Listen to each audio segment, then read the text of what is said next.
अपूर्व शोभा विस्तार करुच्ची। वर्तमान आपण देखंतु रथावरण सुदृश्य भाव में देखा राहुमुंड देखा से पानपत्र से कल्पलतिका सुंदर मत्स्य मगर प्रभृतिर अपूर्व संकेत एवं एवं पुणी देखा देलेनी देवी भगवती से रथ आपण मानकु मु कहूतिली जे प्रकृत रे जे बलभद्र सहित रामकृष्ण अछंती श्री जगन्नाथ सहित मदन मोहन अछंती सुभद्रा सहित सुदर्शन अछंती एमाने हेले सात किंतु ये सप्त विग्रह सहित रथ ध्वज पटारे विराजमान तीन देवता ये जो देवी रथ आसुची ये देवी सुभद्रा रथरे ध्वज देवता रथ ध्वजरे किए अछंती ना श्री भुवनेश्वर जगन्नाथ रथरे रथ ध्वजरे किए अछंती ना श्री हनुमान बलभद्र रथ ध्वजरे धराबंदी किए जमी बोली से चका आखिरे से अपूर्व बदन मंदिर एवं दर्शन दौरान काम पहाड़ रेवती रमण प्रभु धरायुध ओहो सी तो सब बेले ये भाव में था सत जमी मन हुए जे विश्व ब्रह्मांड तांकर करतलगत हो स्थितो हस्त तले नित्यम निर्मल स्मस्य दर्पण आपण मान जानती ये जो बलभद्र यांकर हस्त तलरे से जो चिन्ह अच्छी ताल चिन्ह कंकणर जो चिन्ह से चिन्ह आम जापर उच्चता हूँ ये जो नीलचक्र यांकर उच्चता हूँ 11 फुट 8 इंच एवं यांकर व्यास और परिधि हूँ 7 फुट 6 इंच परिधि फलकर बेध हूँ 2 इंच परिधि फलकर ओसार हूँ 9 इंच यांकर अरर संख्या होती 8 प्रतिटी अरर दैर्घ्य 1 फुट 10 इंच ये जो विग्रह नीलचक्र तांकर अधा होती लुहा अधा पाए होती तंबा आउ पाए होती सुना रूपा रंग दस्ता सीसा एवं पारार मिश्रण यांकर सेवक से होती ध्वज बंधा सेवक ध्वजा बंधा सेवक जहाँकर अन्य नाम गरुड़ सेवक बा चुनरा सेवक जहाँकर इष्टदेव होती गरुड़ जो मानकर कार्य होती नीलचक्र रे ध्वजा बांधिबा और तांकर पूजार्चना करबा। आपण माने देखुथिले शिवच्छ खंडसाल भगवान अपूर्व देवायतन पवित्र श्रीमंदिर वर्तमान देखंतु महाप्रभु पुणी टिके दर्शन देले कहीं ना महाप्रभु पाखरे जगतर समस्त आकर्षण जमती केन्द्रीभूत हो जाती एमती मन हो कवि कहीं ना से दिन विदग्ध कवि अभिमन्यु यही कथा कहते से कहते जे ये डोला को देखीदेले कौन हम ना विषामृत मिशा विषम विशिख छटक गति चातुरी दृष्टि वृष्टि हेबा कोटि जुवा सृष्टि प्रलय पारई करिता डोला ये की प्रलय ना आध्यात्मिक प्रलय आपण माने देखुछंती आनंद रे विभोर हो जाइछंती भक्त माने सुंदर नृत्यर अपूर्व परिवेश सृष्टि करिछंती आहा आवेग रे आत्महरा होई से माने की सुंदर भाव रे नाचु नहंती सतरे काहेकि ना श्रीमद् भागवत जे पुराण शिरोमणि निखिल पुराण शिरोमणि से कलम करिछंती जे कौन गायकी नाचिबो न जत्कीर्तनम जत्स्मरणम जदीक्षणम जदवंदनम जत्श्रवणम जदर्हणम लोकस्य सद्यो विधुनोति कल्मषम तस्मै सुभद्र श्रवसे नतन पवित्र श्रीमंदिर वर्तमान देखंतु महाप्रभु पुणी टिके दर्शन देले कहीं ना महाप्रभु पाखे जगतर समस्त आकर्षण जमी केन्द्रीभूत हो जाती एमती मन हो कवि कहीं ना से दिन विदग्ध कवि अभिमन्यु यही कथा कहते से कहते जे ये डोला को देखीदेले कौन हम अवंती नगर समस्त प्रजा गोमैसादि समस्त लोकों को आनी पावन पुरुषोत्तम क्षेत्र रे पदार्पण कले सेतबळे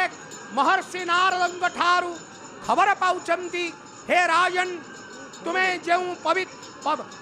भगवान को दर्शन करबा पाई चर्म चक्षुरे आसीथिलो अंतर ध्यान हो जाइछंती विद्यापति जौदिन क्षेत्र छाड़िछंती ए क्षेत्र रे गोटे अंधारी झड़ सृष्टि एवं कालिया शांत सेठारे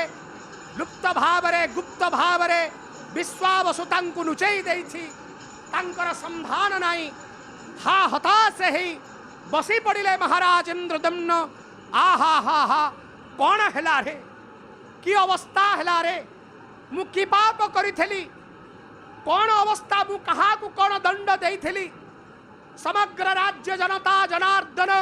पशु पक्षी आदि समस्त को धरी आसिली जहांकर उद्देश्य रे आसिली से नहंती से अंतर ध्यान हो जाइचंती अंतर्ध्यानम जगामाश्रु राजा परम विस्मयम राजा विस्मय सृष्टि करिचंती अचेत अवस्था पड़ी जाइचंती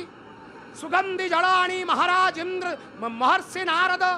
तांको सचेतन करिचंती हे आर्य हे नृपश्रेष्ठ जाग्रत हुआ भांगी पड़ना भांगी पड़िले एठी परीक्षा दबाकू पड़िबो एठू आंठेइबाकू पड़िबो एठी गड़िबाकू पड़िबो तांकर कृपा ते सहजरे मिलेना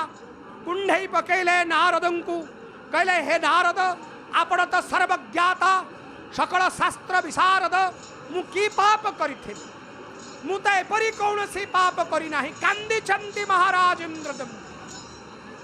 जेतेबेले आमे एतरे सुनिबा आज रथयात्रा देखा जीवा रथरे जगन्नाथ कालिया शांत देखुचंती तो बेले बेले परबल हेला कोलहल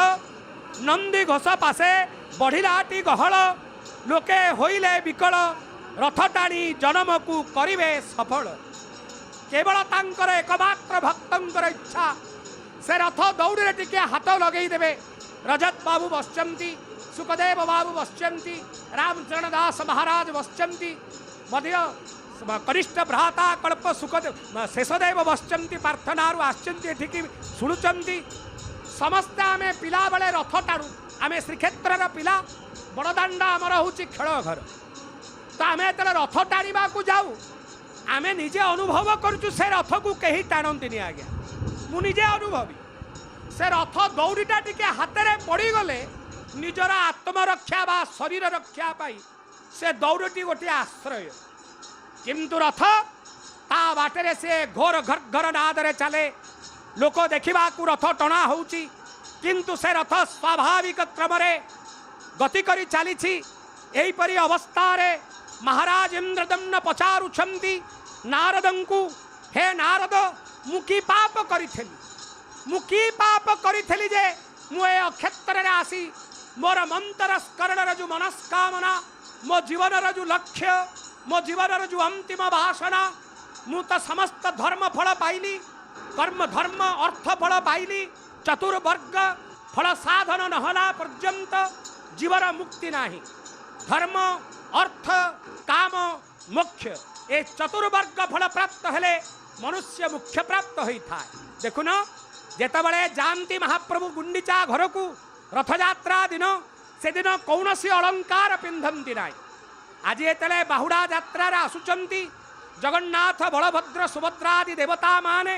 माँ हरिड़ा कंठी बाली पकईचंती सुवर्णर तड़की लागी होईचंती नलीभुज बलभद्र सुभद्रादि लागी होईचंती सुवर्ण चिता पाट वस्त्र परिधान करी आसुचंती नवदिनात्मिक यात्रा समापन करी सेतबले पचारुचंती महाराज इंद्रदम्न हे नारद मुकी पाप करिथली से पापर मोर कोन प्रायश्चित नाही मते कहीं आपण सूचना देलेनी नचेत मो राज्य जनता जनार्दन को छाड़ी समस्त को साथी रे धरी एक क्षेत्र रे आसी पहुंचली रथ पर को सीधा सीधा भाव में ब्रह्मा ओह्लैले ये जो रथ ये तीन रथ 4 दिन भितर तैयारी करथिले विश्वकर्मा कहले 4 दिन भितर रथ तैयारी हेबो एवं निर्देश देइथिले 16 चक 14 चक 12 चक्र रथ तैयारी करिवो काहेकि ना ये चक तैयारी हेले आपण देखिबे आपण मान आगे मध्य किणा जन मुहि निराश न कर जानी हे चराचर चिंतामणि ये 84 नरकर उद्धार करता जगत जननी दयामयी कल्याणमयी कंपिल्यवासिनी माँ धीरमंथर गति रे बड़ भाई की अग्रसर हो पाखापाखि हो गले आपण मैंने देखुंट ये आउ कहीं नुह ये हूँ से जगत जननी जहांकर दर्शन रे जीव मुक्ति लाभ करे सुभद्रा स्वर्ण पद्र पद्माभ्याम पद्मपत्राय तीक्षणाम विचित्र वस्त्र सन्नभा हार केयूरभूषिता सर्वतीर्थ प्रवर्तक जी हूँ सकल जगतर आधार जी शबर माने भावावेश हो सेवा समय नमस्कार परिवर्ते विग्रह को प्रगाढ़ आलिंगन करती ତେଣୁ ଆଲିଙ୍ଗନ ଦେବତା ସାଧାରଣ ଯାତ୍ରୀଗଣକୁ ମଧ୍ୟ ଆଲିଙ୍ଗନ କରି ନେଇଯାଆନ୍ତି। ସମନ୍ୱୟର ଦେବତା ହେଉଛନ୍ତି ଶ୍ରୀ ଜଗନ୍ନାଥ। ଶ୍ରୀ ଜଗନ୍ନାଥଙ୍କୁ ନେଇ ବହୁ ଆଲୋଚନା ହେଲାଣି, ଭବିଷ୍ୟତରେ ମଧ୍ୟ ଚାଲିବ। ନାନା ମନ, ନାନା ମତ, ନାନା ତତ୍ତ୍ୱ, ଧର୍ମ, ଦର୍ଶନ, ବିରୋଧାଭାସ ଭିତରେ ଜଗନ୍ନାଥ ହୋଇଉଠୁଛନ୍ତି ଆହୁରି ଅବ୍ୟକ୍ତ, ଅଚିନ୍ତ୍ୟ, ଅଭେଦ୍ୟ। କିଏ ତାଙ୍କର ଜାଣିପାରିବ? ସେ ହେଉଛନ୍ତି କଳ୍ପନାତୀତ। ଜଗନ୍ନାଥଙ୍କୁ ନେଇ ସୃଷ୍ଟି ହୋଇଛି ଅନେକ ପୁରାଣ, ଇତିହାସ, ସାହିତ୍ୟ, ସଂସ୍କୃତି, କାହାଣୀ ଆଉ କିମ୍ବଦନ୍ତୀ। ତଥାପି ଆର ପରିପୂର୍ଣ୍ଣତା ନାହିଁ, ତଥାପି ଏଥିରେ ପୂର୍ଣ୍ଣଛେଦ ନାହିଁ, ତଥାପି ଏଥିରେ ବିରାମ ନାହିଁ। ତତ୍ତ୍ୱଦର୍ଶୀ ମାନଙ୍କ ନିକଟରେ ସେ ଶୂନ୍ୟ, ନିର୍ଗୁଣ ଆଉ ନିରାକାର। କିନ୍ତୁ ସାଧାରଣ ଭକ୍ତ ନିକଟରେ ସେ ସଗୁଣ ସାକାର। କିଏ କହୁଛି ତାଙ୍କର ହାତ ନାହିଁ? ସଗୁଣ ସାକାର ମୂର୍ତ୍ତି ମାନେ କହୁଛନ୍ତି ତାର ହାତ ନାହିଁ। ଲକ୍ଷେ ଯୋଜନରେ ଗଜ ଡାକ ଦେଲା ଦେବରାଜ। ଭଗବାନ କିଭଳି ଭାବରେ ଲକ୍ରକୁ ନିଧନ କଲେ ଚକ୍ର ସୁଦର୍ଶନ ଦ୍ୱାରା। ହାତ ବୌଦ୍ଧ ଧର୍ମର ସ୍ତୂପ ଗୁଡ଼ାକ ପ୍ରଭୁ ଜଗନ୍ନାଥଙ୍କର ରଥ ଆଗେଇ ଚାଲିଲେ। ତେଣୁ ଏଭଳି ହେଲା ଯେ ଆଉ ସେମାନେ ବୁଦ୍ଧଦେବଙ୍କୁ ମାନିଲେ ନାହିଁ। ବୁଦ୍ଧଦେବ ତ କହିନଥିଲେ ମୂର୍ତ୍ତି ପୂଜା। ବୁଦ୍ଧଦେବଙ୍କର ମୂର୍ତ୍ତି ଆମମାନେ ମଧ୍ୟ ଯାହା ଦେଖୁଛେ ତାହା ବୁଦ୍ଧଦେବଙ୍କର ନୁହେଁ। हे नारद मु कि पाप करी से पापर मोर कोन प्रायश्चित नहीं मते कहीं आपण सूचना देलेनी नचेत मु राज्य जनता जनार्दन को छाड़ी समस्त को साथी रे धरी ए क्षेत्र रे आसी पहुंचली। जहांकर उद्देश्य रे आसिली तांकर अंतर्ध्यान प्रसंग सुनी किपरि भावरे मर्माहित हेइथिबे। भगवान को उद्देश्य केते सुंदर नृत्यर अपूर्व मुद्रा प्रदर्शन करुछिली भक्त माँ। एवं नृत्यर कथा जितेबाला निखिल पुराण शिरोमणि कहले गोपिका मान सहित रास कर गोपिका माने प्रतीक। तेणु आम माने समस्ते से गोपिका जो माने प्रेम रे जो माने भाव रे प्रभु को भेटिबा को चाहिए, प्रभु किछि करिबा को चाहिए। दान नहीं प्रेम बांटी, प्रेम नहीं प्रेम को खुंटी। जहाँ प्रेम नहीं ताठू खुंटी की प्रेम नहीं। अरे भल पाओ रे, अरे नियो रे, मु तुमको भल पाए रे। तेणु से सुंदर परम पुरुष आज जो सुंदर थिले